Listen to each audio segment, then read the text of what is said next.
सरकार बंधुओं को बहुत धन्यवाद देना चाहता हूँ। और सिर्फ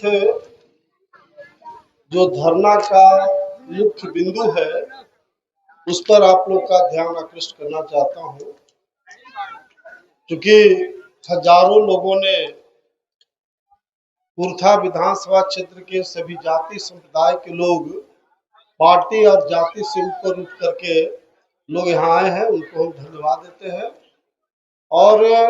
जैसा मैंने पहले ही कहा है कि जल्द हम लोग गवर्नर साहब से मिल करके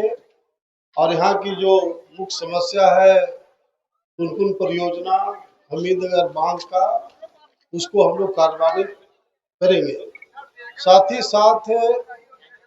चूंकि मैं 15 दिनों से कुर्था विधानसभा क्षेत्र के गांव-गांव में करीब 80-85 गांव का मैंने दौरा किया और सभी जगह लोग एक ही बात बताए कि नागदेव जी आप क्षेत्र को छोड़ दिए थे, इसलिए बंडबरू टाइप के एमएलए को हम लोग जिता दिया था। क्योंकि आप थे ही नहीं तो किसी को वोट देना था तो हम लोग दे दिया। तो इस संबंध में मैं बड़ा स्पष्ट सब गांव में भी बोला हूं और आपके सबके लोकप्रिय चैनल के माध्यम से भी कहना चाहता हूं कि सूद मूड जोड़ करके कुर्था कट्टी में समय देंगे और यहाँ का जितना काम होगा मैं प्रायोरिटी के साथ करूंगा। दूसरा, मैंने आज सबके सामने संकल्प लिया हूँ, मैं अमर शहीद जगदेव प्रसाद के खून से पैदा लिया, उस खून की कसम मैं कह रहा हूँ कि अगर इस बार जो हम लोग धरना के माध्यम से महामहिम गवर्नर साहब से मिलकर के 90% उम्मीद है मुझे कि काम हो जाएगा, लेकिन अगर इन केस 1% कार्यान्वित नहीं हुआ तो यहाँ की जनता से, बुजुर्गों का और नौजवानों से मैं अपील किया हूँ कि भाई लंगड़ा लूल्हा टाइप के आदमी को 15 साल जिता दिया, एक बार हमको मौका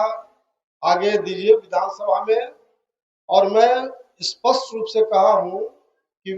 जिस दिन विधानसभा क्षेत्र में जाऊंगा विधानसभा में, उसी दिन दो टूक शब्दों में सरकार को बोलूंगा कि जो मेरे पिता अमर शहीद जगदेव प्रसाद का जो सपना था कुर्था करपी के 1 इंच का पटवन कराना, अगर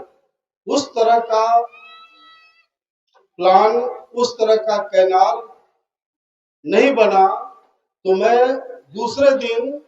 विधानसभा में आत्मदाह कर लूंगा। मुझे कोई बहुत ज्यादा जीने की इच्छा नहीं है, हमारा उम्र 70-72 साल का हो गया है और जिस तरह से हमारे पिता आज आम लोग के लिए शहीद हुए हैं, आज कुर्था नहीं पूरे देश में उनका नाम है, तो मैं अपने पिता जगदेव प्रसाद तो नहीं बन सकता हूँ, लेकिन मुझे सौभाग्य इस बात का होगा कि कुर्था करपी के लेलिन के रूप में मेरा नाम बने। इसलिए मेरा अंतिम ताकत के साथ हम ये पुनपुन परियोजना को लागू करेंगे। बहुत बहुत धन्यवाद।